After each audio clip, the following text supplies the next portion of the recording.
Hello friends, നമസ്കാരം. ഞാൻ doctor Vishakha Kadakkal.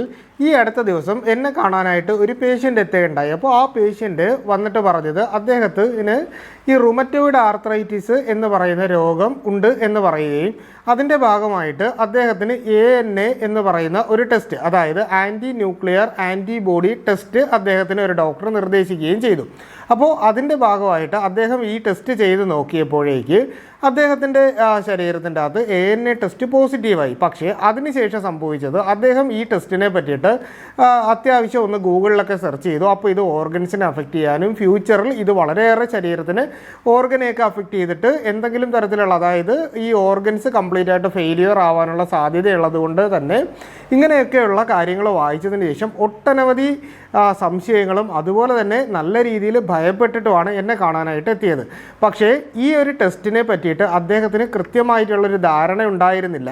അദ്ദേഹത്തിനൊരു ശരീരം വേദന പോലെ വന്നു കഴിഞ്ഞപ്പോൾ ഡോക്ടർ ജസ്റ്റ് ഒന്ന് കൺഫോമേറ്ററി ടെസ്റ്റായിട്ട് ഇങ്ങനെ റുമറ്റോയിഡ് ആർത്രൈറ്റിസ് ആണോ എന്നുള്ളൊരു സംശയം കൊണ്ട് ചെയ്യാനായിട്ട് പറഞ്ഞതാണ്. പക്ഷേ അദ്ദേഹത്തിൻ്റെ ടെസ്റ്റ് പോസിറ്റീവായിരുന്നു. പക്ഷേ ഈ പേഴ്സൺ എത്തുമ്പോൾ ഇത്രയും ടെൻഷൻ ഉള്ളത് കൊണ്ട് തന്നെ ഞാൻ അദ്ദേഹത്തിന് കാര്യങ്ങളൊക്കെ പറഞ്ഞ് മനസ്സിലാക്കി കൊടുത്തു. അപ്പോഴാണ് എനിക്കും തോന്നിയത് നമ്മുടെ ചാനലിലും ഇത്തരത്തിലുള്ള ഒരു ടെസ്റ്റിനെ പറ്റിയിട്ട് ഇതുവരെ പറഞ്ഞിട്ടില്ല. ഒരുപാട് പേരും ഈ ഒരു ടെസ്റ്റ് ചെയ്ത് പോസിറ്റീവായിട്ട് ഭയപ്പെട്ട് ജീവിക്കുന്ന ഒരുപാട് പേര് കാണും. അപ്പോൾ ഈ ടെസ്റ്റ് എന്താണ് എന്ന് നമുക്കൊന്ന് മനസ്സിലാക്കാം. അതായത് ആൻറ്റി ന്യൂക്ലിയർ ആൻറ്റിബോഡി ടെസ്റ്റ് എന്ന് പറയുന്നത് ഒരു ആട്ടോ ഇമ്മ്യൂൺ ഡിസീസ് നമ്മുടെ ശരീരത്തെ ബാധിച്ചു കഴിഞ്ഞാൽ അത് കൺഫേം ചെയ്യുന്നതിന് വേണ്ടിയിട്ട് ഡോക്ടേഴ്സ് നിർദ്ദേശിക്കുന്ന ഒരു ടെസ്റ്റാണ്. ആട്ടോ ഇമ്മ്യൂൺ ഡിസീസ് എന്ന് പറഞ്ഞു കഴിഞ്ഞാൽ നമ്മുടെ ശരീരത്തിന് എപ്പോഴും ഒരു രോഗപ്രതിരോധ ശേഷിയുണ്ട്. അതിനെ നമ്മുടെ ഇമ്മ്യൂൺ സിസ്റ്റമാണ് എപ്പോഴും ഈ പറയുന്ന രോഗപ്രതിരോധ ശേഷി നമുക്ക് തരുന്നത്. അപ്പോൾ ഈ ഇമ്മ്യൂൺ സിസ്റ്റം തന്നെ നമ്മുടെ ശരീരത്തിന്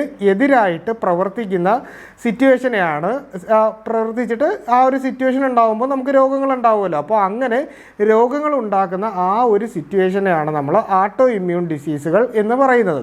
അപ്പോൾ ഇത്തരത്തിലുള്ള രോഗങ്ങൾ നമ്മുടെ ശരീരത്തിൻ്റെ അകത്ത് പിടിപെട്ട് കഴിഞ്ഞാൽ നമ്മൾ ഈ ആൻറ്റി ന്യൂക്ലിയർ ആൻറ്റിബോഡി ടെസ്റ്റ് ചെയ്ത് നോക്കുന്ന സമയത്ത് നമുക്ക് മനസ്സിലാവുന്നത് ഈ രോഗങ്ങൾ ഉണ്ടാകുമ്പോൾ നമ്മുടെ ശരീരത്തിൻ്റെ അകത്ത് ഒരു പ്രത്യേകതരം ആൻറ്റിബോഡീസ് ഉൽപ്പാദിപ്പിക്കും. അപ്പോൾ ഇതിനെ ഡിറ്റക്റ്റ് ചെയ്തിട്ട് നമുക്ക് ഏത് രോഗമാണ് നമ്മുടെ ശരീരത്തെ ബാധിച്ചത് എന്ന് മനസ്സിലാക്കുന്നതിന് വേണ്ടിയിട്ട് നമ്മൾ ചെയ്യുന്ന ടെസ്റ്റാണ് ഈ പറയുന്ന ANA ടെസ്റ്റ് അല്ലെങ്കിൽ ആൻറ്റി ന്യൂക്ലിയർ ആൻറ്റിബോഡി ടെസ്റ്റ്.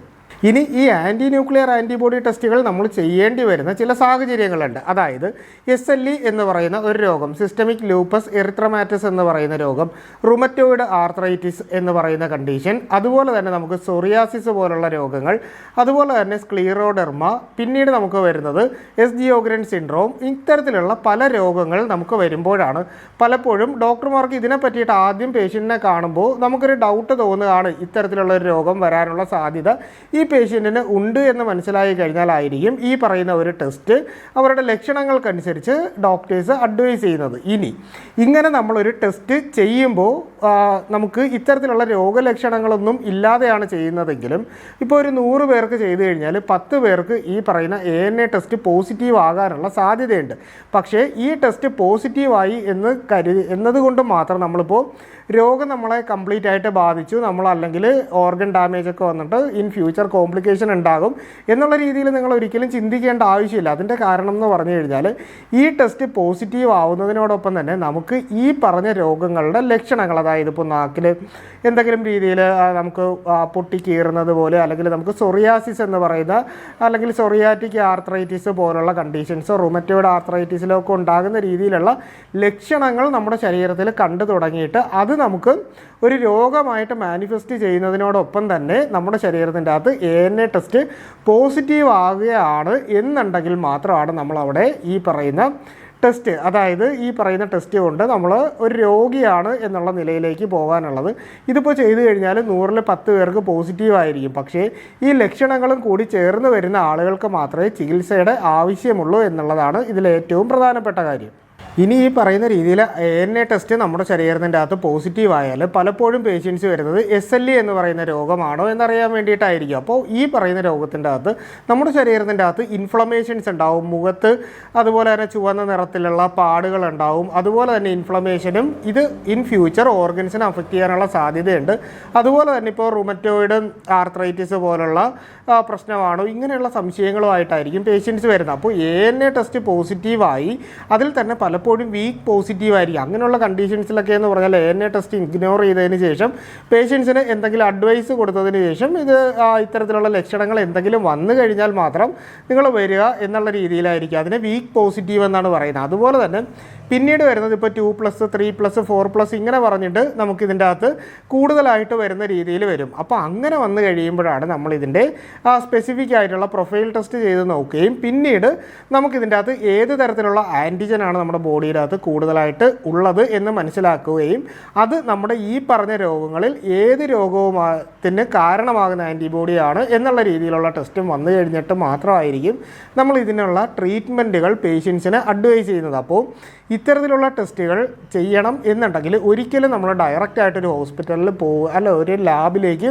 പോവുകയോ അല്ലെങ്കിൽ ഒരു ഹോസ്പിറ്റലിൽ പോയിട്ട് നമ്മളതിനെ അങ്ങോട്ട് പറഞ്ഞ് ചെയ്യിക്കേണ്ട ഒരു ടെസ്റ്റല്ല. നമുക്ക് ഇത്തരത്തിലുള്ള എന്തെങ്കിലും രോഗങ്ങൾ നമ്മുടെ ശരീരത്തിൻ്റെ അകത്ത് ഒരു ലക്ഷണമായിട്ട് വരികയും നമ്മളൊരു ഹോസ്പിറ്റലിൽ പോയി ഡോക്ടറെ കണ്ടതിന് ശേഷം ഡോക്ടർ പറയുകയാണ് നിങ്ങൾക്ക് ഇത്തരത്തിലുള്ള ഒരു പ്രശ്നം ഉണ്ടാകാനുള്ള സാധ്യതയുണ്ട്, നിങ്ങൾ ഈ ടെസ്റ്റ് ഒന്ന് ചെയ്ത് നോക്കണം എന്ന് പറഞ്ഞതിന് ശേഷം ഈ ടെസ്റ്റ് ചെയ്ത് നോക്കുമ്പോൾ പലപ്പോഴും കൂടുതൽ ആളുകൾക്ക് നെഗറ്റീവായിരിക്കും. പക്ഷേ പോസിറ്റീവായാൽ ഉടൻ തന്നെ നിങ്ങൾ ഭയപ്പെടുകയല്ല, ഡോക്ടറെ കാണുക. അതിൻ്റെ അകത്ത് തന്നെ ലക്ഷണങ്ങൾ ഇല്ല എന്നുണ്ടെങ്കിൽ നമ്മൾ ഈ ടെസ്റ്റിനെ കംപ്ലീറ്റ് ആയിട്ട് ഇഗ്നോർ ചെയ്യാം ഡോക്ടറുടെ നിർദ്ദേശപ്രകാരം. പക്ഷേ ഇത്തരത്തിലുള്ള ലക്ഷണങ്ങളുണ്ടെങ്കിൽ ഒരു റുമറ്റോളജിസ്റ്റിനെ കണ്ടിട്ട് നമ്മൾ അതിൻ്റെ പ്രോപ്പറായിട്ടുള്ളൊരു ട്രീറ്റ്മെൻറ്റ് എടുക്കുക എന്നുള്ളതാണ് ഇതിൻ്റെ അകത്തുള്ള ഇത്. നമ്മൾ ഇനിഷ്യലി ഇതെല്ലാം കണ്ടുപിടിച്ചിട്ട് നമ്മൾ അതിനുള്ള പ്രോപ്പറായിട്ടുള്ള ചികിത്സ ചെയ്യുന്നുണ്ടെങ്കിൽ തന്നെ നമുക്ക് ഇത്തരത്തിലുള്ള രോഗങ്ങളെ നല്ല രീതിയിൽ നമുക്ക് കുറച്ച് നിർത്താനും ഇത് ഫ്യൂച്ചറിൽ നമ്മുടെ ശരീരത്തിന് ഒരു രീതിയിലുള്ള കോംപ്ലിക്കേഷൻസും ഉണ്ടാകാതിരിക്കാനും ഒക്കെ സഹായിക്കും. അപ്പോൾ ഇത്തരത്തിലുള്ള ടെസ്റ്റുകളെ പറ്റിയിട്ടൊക്കെ നമ്മുടെ നാട്ടിൽ ഇപ്പോൾ എല്ലാവരും ഗൂഗിൾ ചെയ്ത് നോക്കിയിട്ട് ഇതിൻ്റെ കോംപ്ലിക്കേഷൻസും ഇത് വന്നു കഴിഞ്ഞാൽ എന്താണ് ഇതിൻ്റെ ഏറ്റവും അവസാനമാണ് നമ്മളെല്ലാവരും ചിന്തിക്കുന്നത്. പക്ഷേ ഇതിൻ്റെ അവസാനം ചിന്തിക്കാതെ നമ്മുടെ തുടക്കം സ്റ്റേജിലാണെന്നുണ്ടെങ്കിൽ ഇതൊന്നും വലിയൊരു പ്രശ്നമായിട്ടുള്ള കാര്യമല്ല എന്നൊരു കാര്യവും കൃത്യമായിട്ടുള്ള ഡോക്ടറുടെ നിർദ്ദേശം ഉണ്ടെങ്കിൽ നമുക്കിതിനെയൊക്കെ ട്രീറ്റ് ചെയ്ത് പ്രോപ്പറായിട്ട് മാറ്റാനും സാധിക്കും എന്നൊരു കാര്യം കൂടി നമ്മൾ മനസ്സിലാക്കണം. ഇത്തരത്തിലുള്ള കാര്യങ്ങളിൽ ഒരിക്കലും നിങ്ങൾ ടെൻഷൻ അടിച്ച് നടക്കേണ്ട കാര്യമില്ല. അതിന് പകരമായിട്ട് ഒരു നിർദ്ദേശം കിട്ടിക്കഴിഞ്ഞാൽ നമുക്കിതിനെ പോസിറ്റീവായിട്ട് എടുത്തിട്ട് നമുക്ക് മുന്നോട്ട് പോകാനും സാധിക്കും എന്നുകൂടി പറയുകയാണ്. അപ്പോൾ ഈ വിഷയവുമായിട്ട് ബന്ധപ്പെട്ട് ഇതിൽ ഞാനിപ്പോൾ ഒരുപാട് രോഗങ്ങളുടെ പേരുകൾ പറഞ്ഞിട്ടുണ്ട്.